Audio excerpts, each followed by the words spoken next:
오늘은 여호와께 감사하라 라는 제목으로 말씀의 은혜를 나누도록 하겠습니다. 우리 탈무드에 보면은 그런 말이 나옵니다. 세상에서 가장 지혜로운 사람은 늘 배우는 사람이고, 세상에서 가장 힘이 센 사람은 자신을 이기는 사람이고, 그리고 세상에서 가장 행복한 사람은 범사에 감사하는 사람이다. 이 감사에도 종류가 있습니다. 이 감사할 조건이 많음에도 불구하고 감사하지 못하고 그냥 불평 속에 있는 사람이 있고, 어떤 분은 이 감사의 조건을 겨우 발견하고서 감사하는 사람이 있고, 그리고 세 번째는 감사할 조건이 없음에도 불구하고 감사할 수 있는 사람. 이 세 번째 감사가 진정한 감사인 줄로 믿습니다. 그래서 이 세상에는 많은 종류의 감사가 있죠. 뭐 교회 안에만 감사가 있겠습니까? 그러나 이 감사가 많이 있지만은 가장 근본적이고 가장 영원하고 그리고 가장 본질이 되는 감사, 그건 바로 이 기독교 신앙에 있다고 말할 수 있습니다. 왜냐? 감사의 이유가 하나님이기 때문에 그런 것이고,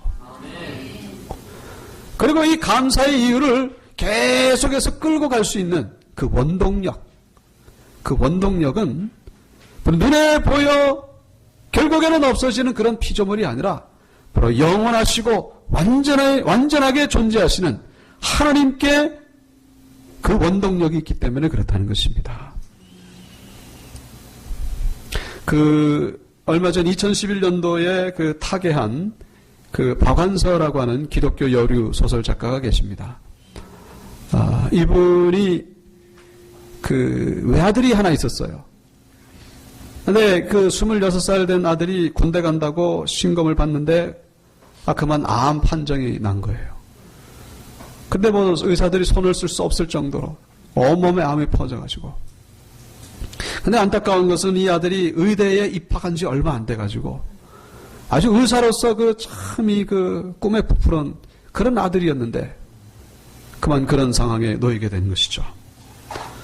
그런데 더더구나 안타까운 것은 남편을 사별한 지 불과 3개월밖에 안 됐는데 또 아들에게 이런 엄청난 일이 닥친 것입니다. 하나님 앞에 부르짖다가 그럼에도 불구하고 결국 이 아들은 하늘나라에 갔습니다. 나중에 이 비박완서 이분이 기도하다가 얼마나 화가 나는지 십자가를 방바닥에 내동댕이 치면서 하나님께 원망하는 것이죠. 어떻게 이럴 수 있냐고. 하나님이 살아계시다면 나에게 어떻게 이럴 수 있냐고. 왜 내 아들을 먼저 데려갔는지 좀 한 말씀만 해달라고. 하나님이 말씀하십니까? 묵묵부답이죠. 내 아들이 죽었는데도 여전히 하늘이 파랗고, 내 아들이 죽었는데도 여전히 저 유치원생들은 유치원 간다고 버스 줄을 기다리고 여전히 평범하게 돌아가는 이 세상 보니까 너무나 화가 나더라는 거예요. 88 올림픽 때 그 국민들이 그냥 올림픽 한다고 막 환호성을 지르고, 내 아들이 죽었는데 내가 대통령이라면 아주 독재를 써서라도 올림픽을 취소시키고 싶은 만큼 그런 마음이 들더라는 거예요. 너무 화가 나서 이 분노의 대상을 하나님으로 삼았다는 거예요. 하나님, 당신은 반드시 계셔야 됩니다. 왜냐? 내가 화풀이를 해야 되니까. 그러면서 하나님께 원망을 하고 원망을 하다가 그래도 결국은 나중에는 무너지게 되죠.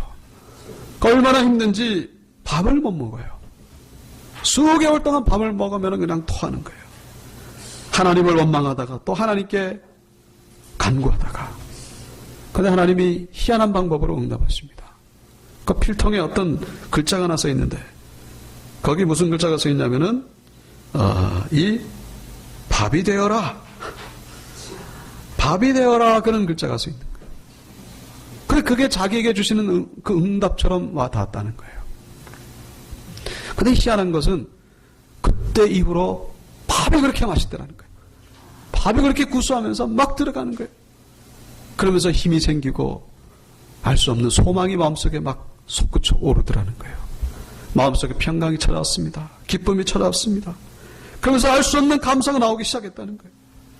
그러면서 밥을 먹고 힘을 내면서 다시 작품 활동을 시작한 거예요. 그러면서 그때 그렇게 고백했다는 거예요. 하나님 감사합니다. 아들은 죽은 것이 아니라 천국에 먼저 간 것뿐입니다. 그리고 나는 그곳에서 아들을 다시 만나게 될 것입니다. 완전히 회심하게 된 거예요. 그때 그 아주 고통 가운데에 보냈던 그 일기를 책으로 써낸 것이 자서전적인 소설로 그 한 말씀 하소서라는 그런 책이 있습니다.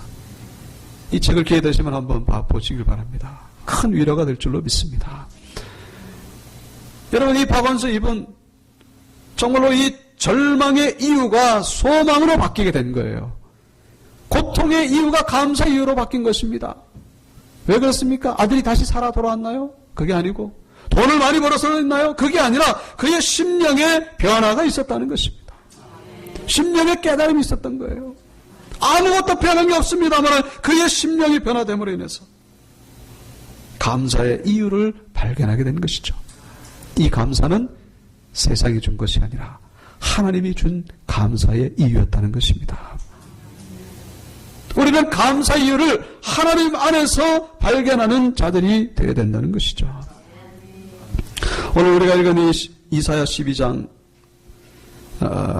그 4절에도 보시면은 여호와께 감사하라 라고 말씀하고 있죠.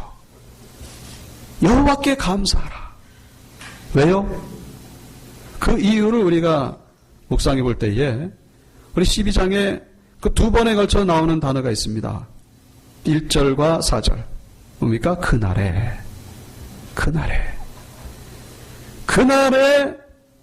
우리는 이 3절과 같이 기쁨으로 구원의 우물들에서 물을 깃고 또 4절에 여호와께 감사하게 된다는 거예요. 그날이 어떤 날일까요?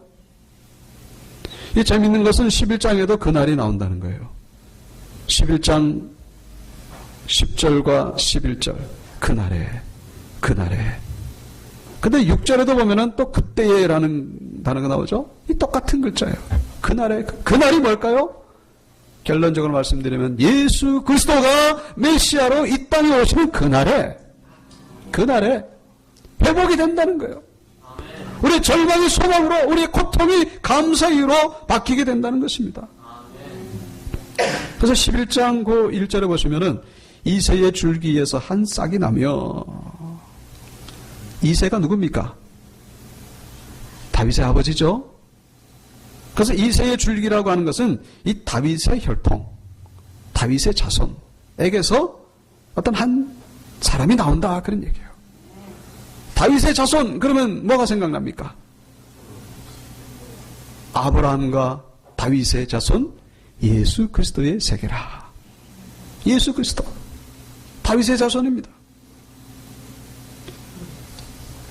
그리고 그 11장 1절 뿌리에서 한 가지가 난다. 뭔 뿌리에서 가지가 납니까? 줄기에서 가지가 나지. 뿌리에서 가지가 난다는 말은 뭐냐면은 이 나무가 잘라졌다는 거예요.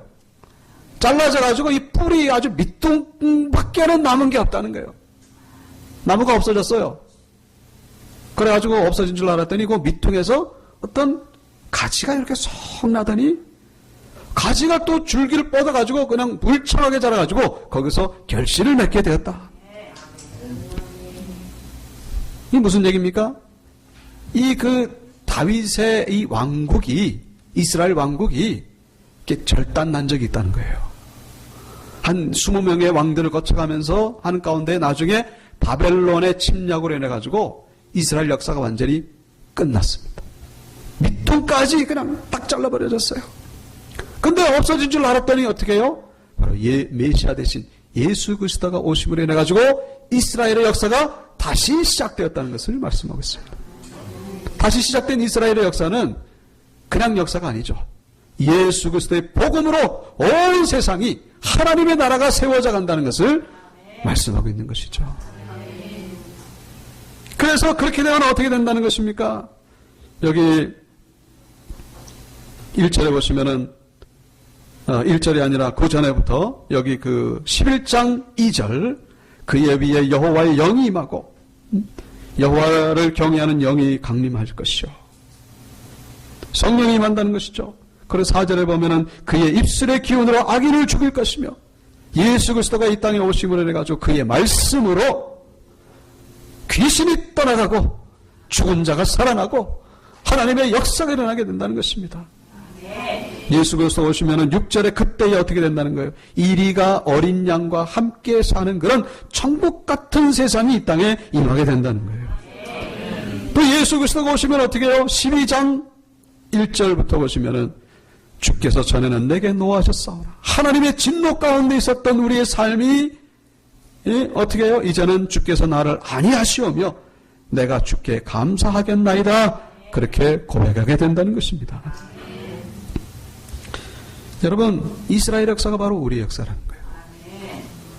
여러분의 삶 가운데에 밑동까지 잘라져 버린 그루터기와 같은 그런 모습의 삶은 없습니까? 그 사건 때문에 내 이 인생의 역사가 이렇게 절단이 난 적이 있었다. 그 사건만 아니었으면. 좀 전에 박완서 이분도 그렇죠. 아들이 죽고 남편이 죽고 절단 난 거예요. 정말로 우리의 이 미래에 대한 그 어떤 소망이 있었고 미래에 대한 계획이 있었는데 그만 그 사건으로 인해서 내 인생의 역사가 밑둥밖에 남지 않은 그런 모습일 때에 그러나 우리가 소망을 가질 것은 뭡니까? 우리의 삶 가운데에 예수 그리스도가 오시면 절단난 이스라엘 역사 가운데에 주님이 오셔서 다시 하나님의 나라가 세워진 것처럼 그와 같은 역사가 우리에게도 임하게 된다는 거예요. 그래서 우리의 삶 가운데에 여러분 정말로 뿌리밖에 남지 않은 어떻게 보면 흔적도 없이 사라진 나의 역사, 여러분 절망하지 마시기 바랍니다. 주님이 내 삶 가운데 오시면은 나의 역사는 다시 시작된다는 거예요. 그 뿌리에서 한 가지가 나가시고 내가 기대하지 않았던 놀라운 하나님의 역사가 내 삶 가운데 임하게 된다는 것을 말씀하고 있는 것입니다. 그래서 우리는 하나님 앞에 고백하게 되는 것이죠. 2절과 3절 우리 다 같이 읽겠습니다. 시작. 보라, 하나님은 나의 구원이시라. 내가 신뢰하고 두려움이 없으리니 주 여호와는 나의 힘이시며 나의 노래시며 나의 구원이심이라. 그러므로 너희가 기쁨으로 구원의 우물들에서 물을 기르리로다. 아멘. 구원의 우물에서 물을 기른다는 거예요. 그 물은 뭡니까? 구원의 물이죠. 그 물을 마시면 마실수록 이 구원의 은혜를 경험하게 된다는 거예요. 지난 주간에 비가 와가지고 참 감사하죠. 가뭄이 해결된 것 같은데, 그런데 저 남쪽 지방은 전혀 그렇지 않다고 합니다. 아직까지 턱없이 부족하다는 거예요. 그래가지고 신문 보니까 말도 많고 탈도 많았던 그 4대강 한이라고 그 모아뒀던 그 저수지 물을 그 파이프 연결해가지고 거기다가 공급하는데 여야가 함께 손을 걷어붙이고 아주 그 작업을 시작했다고 하는 그런 기사를 본 적이 있습니다만은, 여러분 물이 없어 죽어가는데 여야가 어디 있겠습니까? 물이 없어서 갈증으로 고통 가운데 있는데 찬성 반대가 어디 있겠습니까? 물이 바짝바짝 타들어가는데 그 파이프에서 물이 콸콸콸콸 솟아나오는 것을 보는 그 농부의 심령이 얼마나 시원하고 감사하겠는가 하는 것이죠. 우리 인생 가운데 예수 그리스도가 오시면은 바로 그와 같은 은혜의 역사가 일어나게 된다는 거예요. 갈증으로 목이 말라 타들어가는 내 인생 가운데에 예수의 생명수가 오셔서 내 인생은 다시 감사가 회복된다는 것을 말씀하고 있는 것이죠.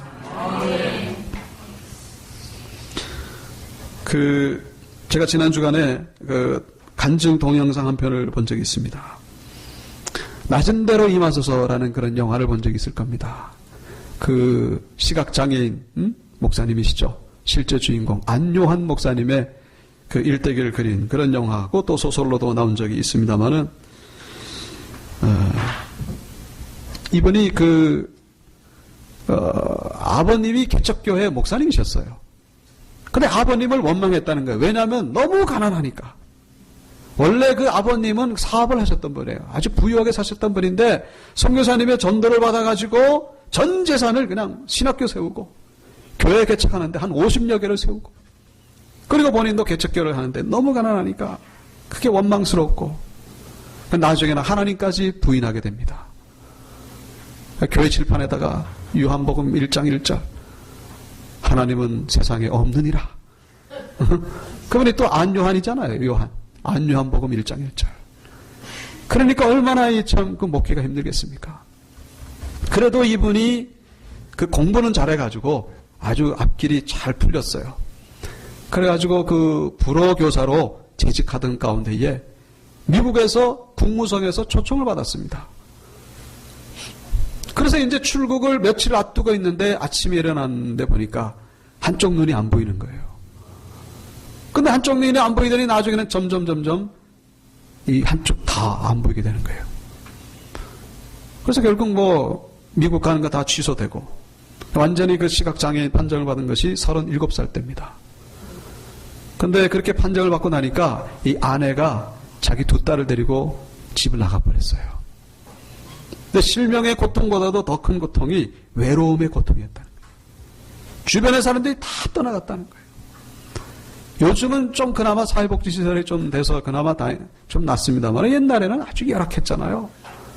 그리고 특별히 뭐 또 시각장애인들 그 아주 엄청나게 냉대받았지 않습니까? 우리 교회도 계시지만은, 뭐 다 아시잖아요. 옛날에 어떻게 대우를 받았는지. 뭐 재수 없다 그러고 소금 뿌리고 막 그런 게 부지기수였습니다. 지옥 같은 삶을 그렇게 살았어요, 이분이. 자살도 몇 번 시도를 했습니다. 근데 다 실패를 했죠. 그러다가 하나님의 은혜로 어떻게 서울역에 인도를 받아가지고 거기에서 뭐 구두 닦기 아이들 거기서 이렇게 도움을 받아서 사는데 참 죽음보다도 못한 그런 고통이죠. 여러분 이분이 무슨 생각을 했겠습니까? 뭐 당연히 그런 생각을 했겠죠. 내가 하나님을 저주했더니 내가 저주를 받았나 보다. 아마 그런 생각은 뭐 인지상정일 거예요. 하나님을 찾았습니다마는 응답이 없죠. 그러나 어느 날 비몽사몽간에 한 음성을 듣게 됩니다. 무슨 음성을 듣냐면은 구약 321페이지를 펴봐라. 구약 321페이지를 펴봐라. 여러분 지금 성경하고 똑같아요. 거기 무슨 내용이 나오는지 아십니까? 여호수아 1장의 말씀이에요. 이 안요한 목사님 그때는 몰라가지고 그 교회를 찾아가서 학생의 도움을 받아서 구약 321쪽 좀 읽어달라고. 그랬더니 거기 하나님께서 이 여호수아에게 하신 말씀이 거기 나오는 거예요. 그래서 여호수아 1장 9절의 말씀이죠. 특별히 강하고 담대하라. 두려워하지 말며 놀라지 말라. 내가 어디로 가든지 내 하나님 여호와가 너와 함께 하느니라. 이 말씀을 듣고 그냥 충격을 받은 거예요. 왜? 나는 그렇게 하나님을 원망하고 그렇게 하나님을 부인하고 저주했음에도 불구하고 여전히 하나님은 나를 사랑하셨구나. 여전히 하나님은 나를 보고 계셨구나. 거기서 완전히 회심의 역사, 거듭나는 역사를 경험하게 되고 하나님의 은혜로 신학교를 졸업하게 됩니다. 그리고 졸업하고서 이분이 맹인 세빛교회 목회하고 맹인 양로원도 운영하고 지금도 아주 얼마나 활발하게 사역하는지 몰라요. 전 세계를 다니면서 이분 때문에 자살하려다가 다시 살아난 사람들이 한둘이 아니라는 거예요. 이분이 간증하면서 그럽니다. 제가 소개된 것 잘한 겁니까? 못한 겁니까? 직접 묻는 거예요, 성도들에게. 자기는 얼마나 감사한지 모른다는 거예요. 내가 소개가 안 됐더라면 자살로 죽어갔을 사람이 한둘이 아니라는 것이죠. 내가 이렇게 됨으로 인해서 하나님께 영광 돌리고 요한복음에도 그렇게 나오잖아요. 소경이 된 것은 자기의 잘못도 부모의 잘못도 아니라 뭐 때문에 하나님께 영광을 돌리기 위함이다. 그게 그 세빛 맹인 그 교회에 아주 커다랗게 붙여져 있습니다. 너희가 맹인이 된 것은 그렇게 돼 있어요. 너희가 맹인이 된 것은 하나님께 영광을 돌리기 위함이라. 여러분 이 안요 목사님은 미통이 절단난 인생이었죠. 절단난 인생이었어요. 그러나 지금은 그분은 감사한 인생을 살고 있습니다. 어쩌면 건강할 때보다도 더욱더 유익하고 더욱더 영향력이 있는 그런 삶을 살아가고 있습니다. 그 이유가 뭡니까? 그 인생 가운데 예수 그리스도가 찾아오셨기 때문인 줄로 믿습니다. 예수님이 찾아오셔서 지금은요, 구원의 우물에서 물을 깃고 있는 거예요. 여기서도 구원의 물을 깃고 있고, 저기서도 구원의 물을 깃고 있고. 사랑하는 온육교회 성도님들에게도 이런 동일한 은혜가 임하기를 주의 이름으로 축원합니다. 계속해서 본문 4절에서 말씀하고 있죠. 그날에 너희가 또 말하기를 여호와께 감사하라. 감사하라. 이건 뭐예요? 명령입니다. 명령. 그래서 감사하지 않는 것도 죄입니다. 왜냐? 순종하지 않은 것일까. 우리는 순종함으로 감사하는 거예요. 다시 말씀드려서 쉽게 말해가지고 무조건 감사라는 것입니다. 무조건 감사라는 거예요. 조건이 없어요. 이유가 없습니다. 지금은 원망한 상황이지만 그래도 뭐예요? 순종함으로 감사라는 거예요. 감사하는 가운데에 놀라운 하나님의 역사가 임하게 된다는 것이죠. 그리고 또 우리가 가만히 알고 보면은 하나님은 우리에게 감사할 조건을 너무나 많이 주셨어요. 넘치고 넘치는데 그것 모르고 감사하지 않는 것, 그는 죄라는 것이죠. 5절에도 그렇게 말씀하고 있죠. 여호와를 찬송할 것은 극히 아름다운 일을 하셨음이니 이를 온 땅에 알게 할지어다. 감사를 전파하라는 것입니다. 감사를 증거하라는 거예요. 어저께 또 지난 주간에 우리는 국내외적으로 어려운 일을, 혼란스러운 일을 겪었죠. 네, 광화문에서는 정권 퇴진을 요구하면서 폭력 시위가 한 8만 명 넘게 모여서 시위를 했다고 합니다. 이때 또 시민들이 많이 또 손해를 봤죠.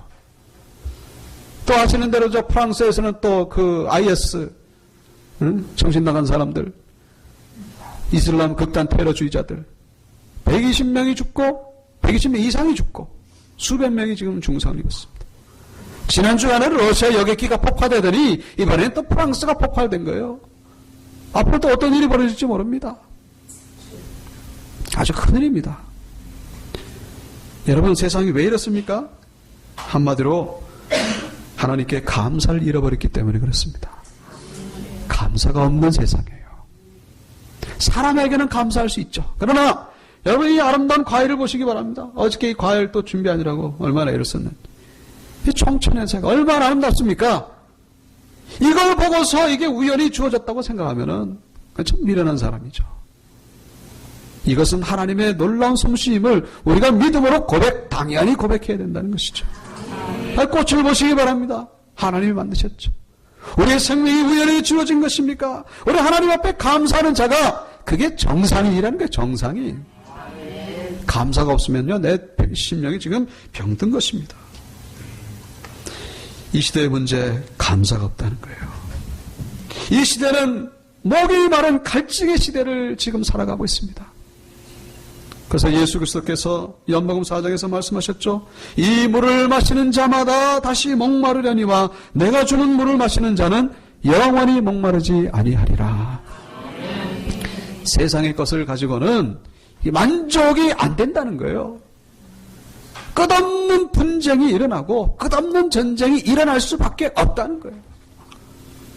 저는 그 기사를 보면서 이거 뭐 제2의 십자군 전쟁이라도 벌어야 되나 그런 생각이 들었습니다만, 그 농담이죠. 피는 피를 불러오게 돼 있어요. 전쟁은 또 다른 전쟁을 불러오게 돼 있습니다. 끝없는 전쟁. 이 목이 마른 시대, 감사가 없는 이 시대. 여러분, 여기에 우리가 해야 될 일이 뭐라고요? 이 생명수 대신 예수 그리스도의 복음을 증거하는 일이, 사명이 우리에게 주어졌다는 것입니다. 내가 먼저 감사하시고 이 감사를 전파하라는 거예요. 김용경이라는 청년 사업가가 있습니다. 헌옷, 헌신발을 이거를 아프리카에다가 이렇게 팔면서 사업을 하는 그런 분인데, 이분이 원래 선교사가 꿈이었어요. 그래서 이렇게 돈이 많이 벌려다 보니까 정말 하나님의 그 어떤 그 비전이 있나 보다 하면서 그 탄자니아에다가 우물을 파기 시작했어요. 1년에 1개씩, 2개씩. 여러분, 아프리카의 물 문제는요, 정말로 심각합니다. 이것 때문에 병이 걸리고 이것 때문에 사람이 죽어가고 있어요. 이 마을에 우물이 하나 이렇게 탁 파여지면은 그냥 동네 잔치가 벌어지는 거예요. 잔치가 벌어집니다. 저 사진에도 보다시피 저 밑에 사진이 지금 춤을 추고 있는 거예요. 우물에서 물이 나오니까. 그러면서 참 하나님의 이 사업을 감당하고 있다고 하는 그런 기사를 본 적이 있습니다만은 이분은 지금 육신의 물뿐만 아니라 영적인 생명수를 지금 증가하고 있는 그런 사역을 감당하고 있다는 것입니다. 육신의 물보다 더 중요한 것은 영생수라는 것이죠. 우리 온육교회도 이런 일에 쓰임받게 될 줄로 믿습니다. 여러분, 우리가 내 가정 잘 되고 내 사업 잘 되는 것으로 만족하시면 안 돼요. 하나님 우리에게 사명을 주셨습니다. 어떤 사명? 생명수를 증가하고 감사를 증가하는 이 일에 우리가 부름받았다는 사실을 잊지 마시기 바랍니다. 말씀을 마치겠습니다. 여호와께 감사하라. 우리 먼저 하나님께 대한 이 감사를 체험하시고 감사를 증가하시는 우리 온육교회 성도님들 되시기를 주 이름으로 축원합니다.